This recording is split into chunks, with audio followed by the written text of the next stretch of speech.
Hello and welcome to English 1302 summer session. This is week 3, module 2, and we are starting our second author. So let's get into it. We've got a lot to cover. This week we are starting the analytical response number 2, which is actually module 2, and it's over Kurt Vonnegut and dystopias. And rather than have a research report like we did for Shirley Jackson, we're going to have an analytical response essay, which is a little bit shorter, but still gives you the your exposure to Vonnegut, which you're going to need for the final paper. So normally in a normal 16-week course or even a little bit shorter, we would have a paper for Vonnegut and a paper for Asimov. And as it is, we're just having a couple of essays, one for Vonnegut, one for Asimov, and then the final paper, which will be a synthesis of the two. So let's take a look at what we're doing this week. So first off, we have the life and times of Kurt Vonnegut, which if you haven't listened to this lecture, you won't be able to access it. Why I'm even mentioning it, I don't even know, because nobody who's not listening to this isn't going to. Right. Anyways, so Life and Times of Kurt Vonnegut, it is basically the same as it was for Shirley Jackson, where you're going to go in and find one interesting fact about Kurt Vonnegut. He had a really interesting life. You're going to share it and then respond to two classmates' posts.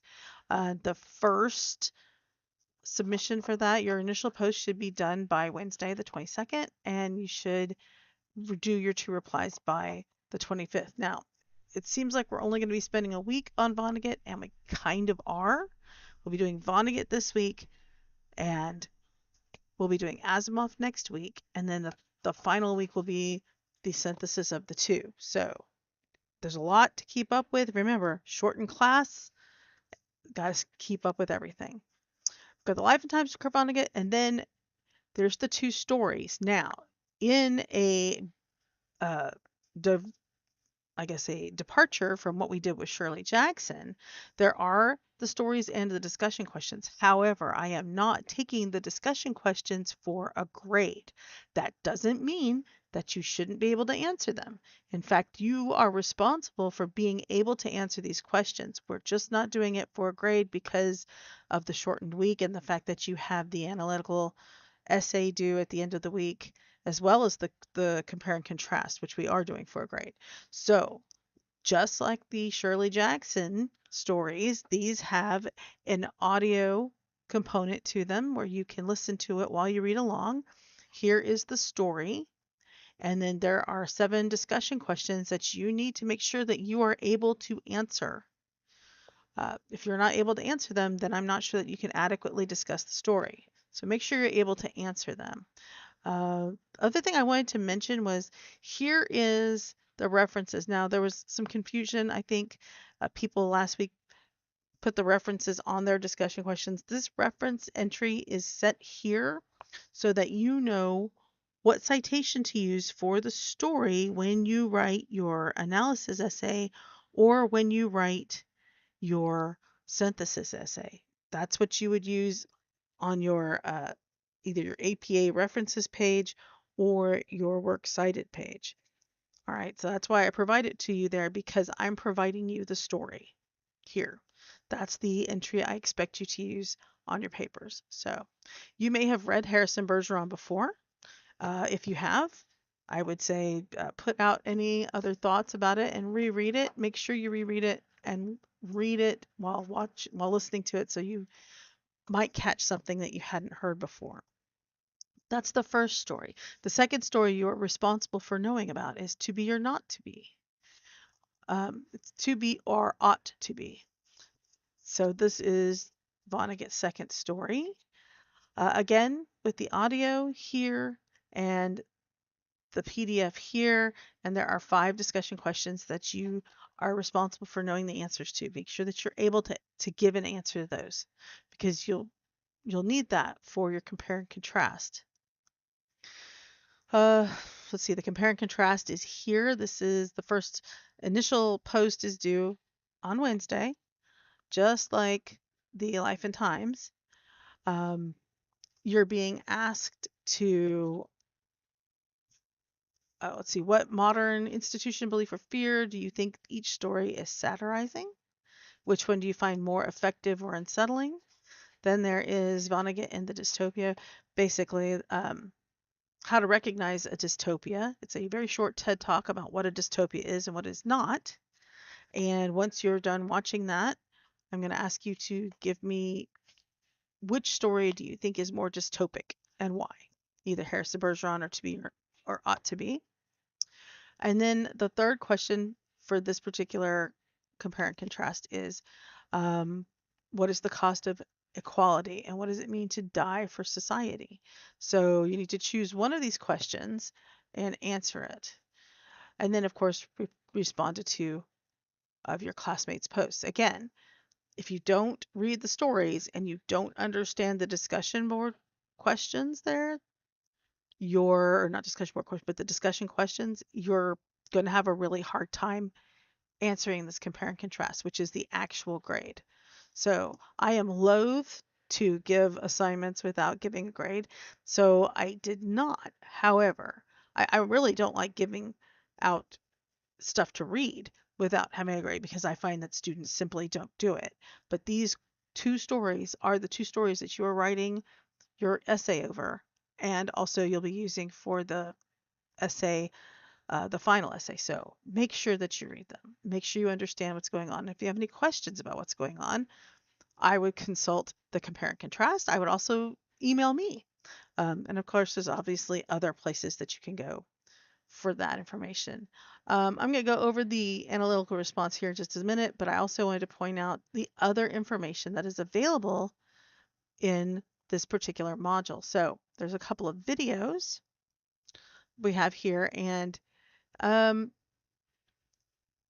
the first one is 2081, which is actually Harrison Bergeron. There's a couple different versions. There's the one that's on YouTube that has commercials if you aren't paying for the premium version of YouTube. So it's okay, but I don't like where they put the commercials. I think it really cuts into the dramatic effect of the short film. 2081 is based on Harrison Bergeron. It is not exactly the same as the story. So please read the story first before you watch the video. And don't base your writing on the video because it does differ ever so slightly in the actions of what's going on in the story. Uh, it's it's still good enough that I like it a lot. It is one of my favorite short films, and um, I think it captures Vonnegut's spirit of the story very well, but it is not exactly as he wrote it. But it's worth watching just so you can get an idea of what the story really meant. And then the second video is a video for To Be or Ought to Be, and it is actually a little more accurate to the story. And again, it's just presented as enrichment to help you understand what's going on, not intended to replace it. There's a few differences, but they're very minor. But those are videos for after you've read the stories and you're confident or mostly confident you can answer the discussion questions. Now, one other thing, we'll go over the response analysis, but I did want to point out that this analysis, the formatting for this analysis is different from the last paper because part of what we do in this class is we go over the differences between MLA and APA to make sure that you understand them. Rather than have an hour-long discussion about APA, I will talk a little bit about it after I talk about the instructions for the response. So just know that it's coming up. All right, so here is the analytical response. There is, of course, the instructions, and there's the actual submission uh, here. And I will change that to say submission link. In any case, here's the instructions for your analytical response. So it's a much shorter writing assignment than the first research paper. So you're basically doing a close reading, but you should not be summarizing the paper. You should not be summarizing the story. You're going to assume that your readers already read the story, so you can talk freely about what goes on in the story without too much explanation. So, um, so unlike what we were doing with the first one, you're supposed to avoid connecting the story to current events, politics, social media, or historical events, or real world situations unless you've got credible evidence and documentation to support those claims. So you can, if you want to talk about what happens in the story and kind of give an idea that what happens in real life, then you would have to give some documentation for that. It's going to be 500 to 750 words in APA formatting, so that's really maybe 1 or 2 pages, really two to be sure. You're going to analyze one of the stories, and here's the things that you need to adhere to. It, there's an APA template. I'm going to show you that in just a few minutes. So you're using APA format, slightly different from MLA. You're going to need to use a minimum of 2 direct quotations from the story and the correct in-text citations, again, slightly different from MLA. You're going to submit it as a docx file. If you are concerned about AI flagging, please use Google Docs to create your essay and then save it as a docx and submit that. And that way you'll be covered should there be any concern. You're going to use a third person academic voice, so no first person, no I think, I feel, or anything like that. Outside sources are not required. If you choose to use one, you may use no more than one credible academic outside source. So, again, it's a close reading, not really a research paper. These are the 3 prompts that you can choose from to answer. So, let's look at the first one. Examine how Vonnegut presents the relationship between the individual and society in the story. What pressures, expectations, or systems influence the characters? What larger idea does the story communicate about individuality?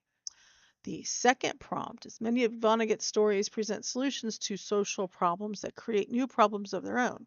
Analyze the solution presented in the story and explain what Vonnegut suggests about attempts to engineer a better society. Again, these can apply to both stories, so be sure to read them both.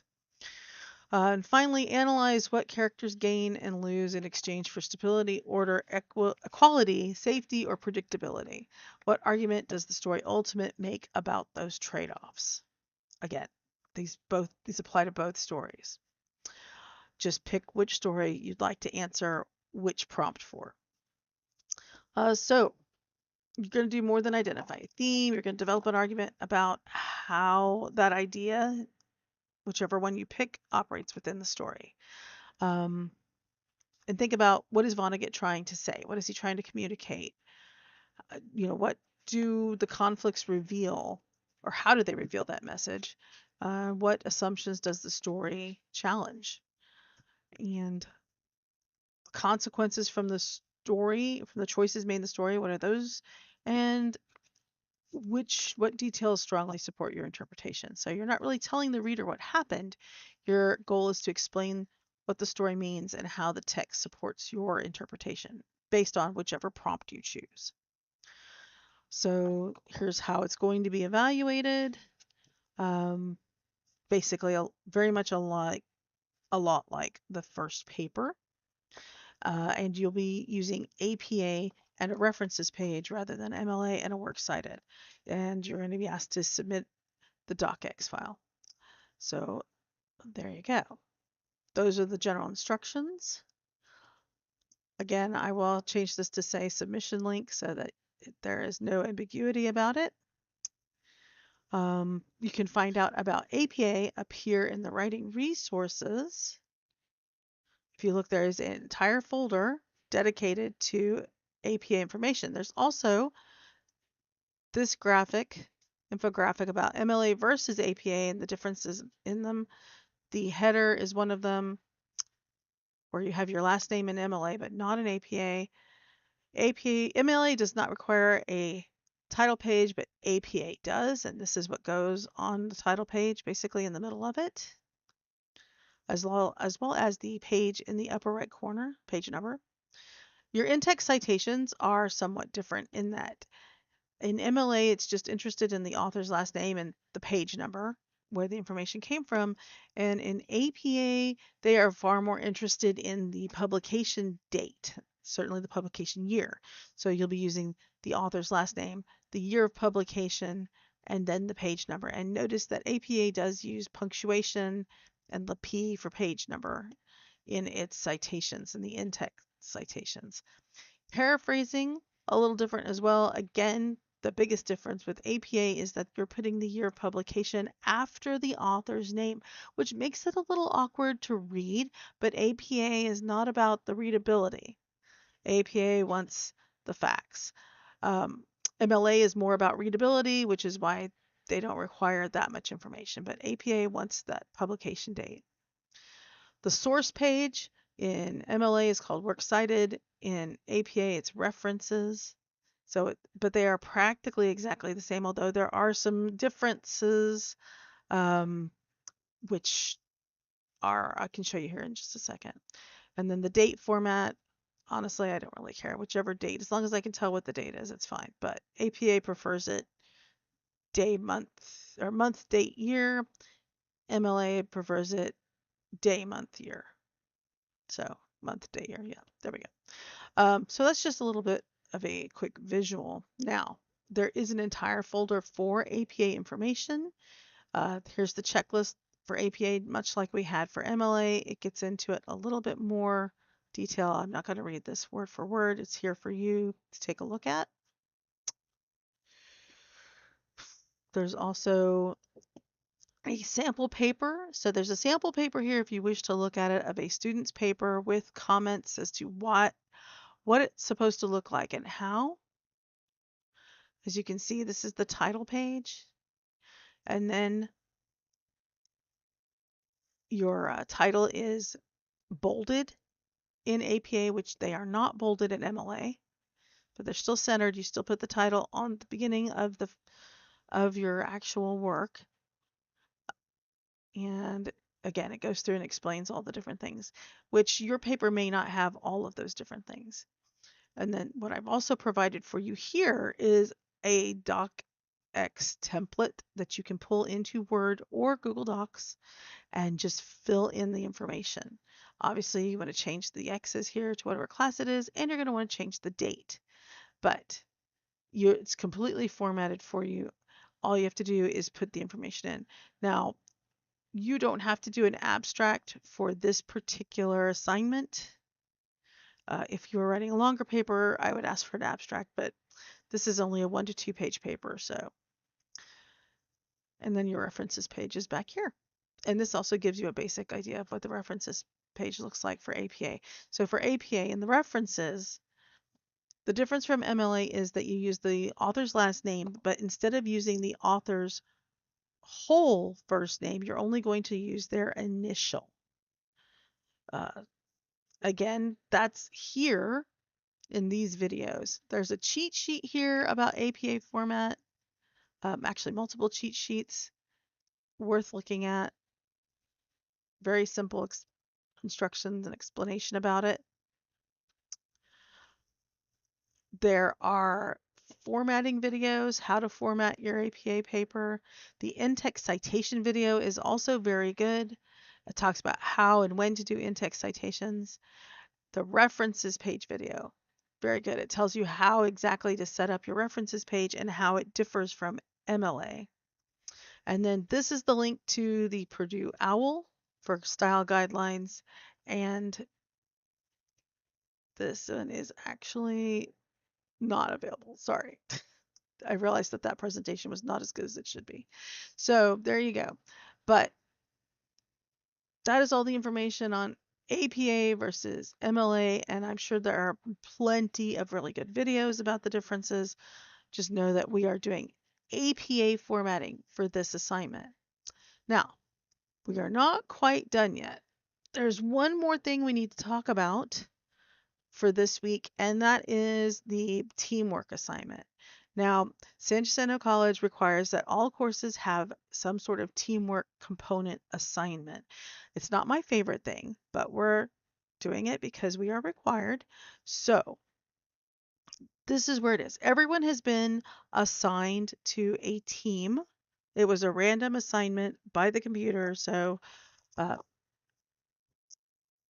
Blackboard did it. It should be fine. But here are the instructions. There's a lot going on in this, so please pay attention here. The instructions are that there are, I think, 4 teams, and each team is going to create an annotated bibliography using citations from each team member's Shirley Jackson research report. So you're just going to take one of your citations from the paper you wrote on Shirley Jackson, and you're going to use it. Now, I would like for everybody's citations to be different, so please try to use unique citations.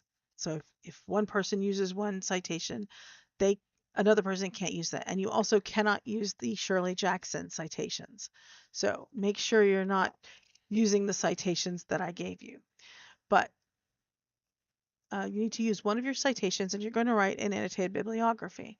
The first thing you need to do is choose a team leader. Who's going to be the team leader? Who's going to be the person who collects everybody's submission, combines it into one, and then submits it for this group assignment? Because for this group assignment, there is only one submission.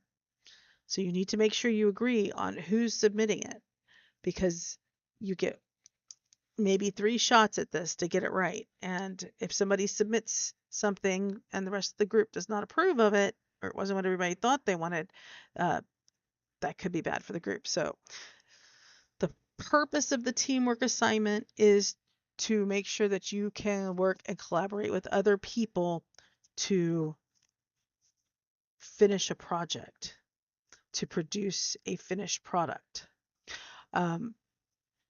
I will be staying out of most of this. If there is some kind of conflict within your group, you can email me, but resolution of that conflict will most likely be your responsibility. I'm here simply to facilitate the assignment. So, first thing is choose a team leader who is going to be comfortable using Word and organizing a document, or Google and organizing a document, because you're going to have to take other people's information and put it into one document.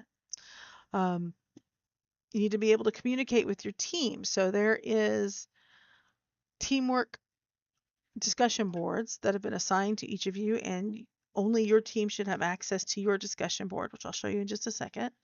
Make sure you each introduce yourselves. You can share email addresses if you want to. I suggest only sharing your information that you're comfortable with, or your San Jacinto College email. And make sure you coordinate who is submitting what and when you want it submitted by. You're going to prepare your entry. Like I said, one source from each team member that comes from your research report number 1. You're going to create an annotated bibliography for it. Here is the guidance for how to do that. And you're going to put it in MLA format. So if you click on here, it takes you to how to write an annotated bibliography, and it's actually a pretty good source of how to do that. You're going to be using the MLA format. Basically, an annotated bibliography is simply your citation plus a brief summary of what the source contained, the information that the source contained, and how you used it in your work. It's really written for other people when they're doing research to see if that particular source would work for their needs. But that's how you write an annotated bibliography. It's right here. Like I said, don't overthink it, but do keep the formatting. You're going to submit your entry to your team leader. You're going to email your finished entry, or I think there is a way to swap files within the discussion board, so you can use that too. I would say use Word or Google Docs so that it can be copy pasted easily, because ultimately the team leader is going to be responsible for making sure the formatting is followed correctly for the team. So if you come to some sort of agreement, whether they're going to do all the formatting or whether they want you to format it, it's really up to your group, but you do need to communicate with each other in that. Then the team leader is going to assemble and submit everything into one Word document, and each entry should be unique, no repeated entries again. If you find that you don't have a unique entry, let me know, and I will tell you whether or not that's okay. So just email me. On the cover sheet, which we have a template, 4, you're going to list the name of each team member, the title of the source they contributed, and if someone doesn't submit something, simply put a question mark instead of the title, and that way I will know. If for some reason you're turning in the project and there's somebody who didn't submit anything, just put a question mark. So I will know that they didn't submit anything, because while this is a team grade and there is consideration for the amount of work that each team member does and the overall product that's produced, there is an individual grade component for each person. So if someone doesn't participate, they will not be getting a free ride on this grade. Okay, so just know that. You're going to submit the finished document to Blackboard. Only one member can submit the assignment for the team. I believe there's an extra chance built in. I think you have up to 3 chances, but if somebody submits something, it's going to be there. You'll have to resubmit if you want to change what's there. Then there are the individual team member reflection questions, which is a separate assignment, and I will show you that as well. It's not in Module 1, actually. It's in Module 2. Actually, it might be in Module 1. I'm not sure, but I will show you that link too. And then I also have here the different teams. So who's on what team? Here is the template for you to use. This is the front page template, and then you're going to use the bibliography, and you're just going to put that on behind the page, the cover page, whoever the team leader is, and make sure that you've got them listed in alphabetical order. So there you go. Again, if there's questions, let me know. But those are the instructions. Here are the discussion boards. You will only be able to see your group. I can see all the groups, as I can scroll right here, see all 5 groups. There were 5 groups, but you should only be able to see yours. And so you are welcome to discuss anything about this project here, or you can discuss it someplace else of your choosing, but make sure that everybody has access to it. I set this up because I know everybody has access to this. And then here is the submission link where you'll be submitting it. Remember, only one person can do that. And then finally, the reflection questions. Everybody will be responsible for filling out reflection questions based on the work that they did in their team. Now, the due date for the annotated bibliography group work is August 1st. So you're going to have this week and next week to work on this. So because you also have the 2 analytical responses, one for Vonnegut and one for Asimov, which we'll talk about Asimov next week. But that's what's going on. So if we take a look at the calendar, as I always tell you guys you should, we've got Life and Times of Kurt Vonnegut, the compare and contrast. The first response for these 2 are both due on the 22nd. And then compare and contrast on Life and Times. The second responses are due on the 25th. That's where you respond to other classmates' posts. I recommend doing that sooner rather than later. Try to get those posts in, those replies in, especially to the compare and contrast, because that's where you're talking about the stories and making sure that you understand what's going on with the stories. And then you have the analytical response, which is also due on the 25th by 11:59.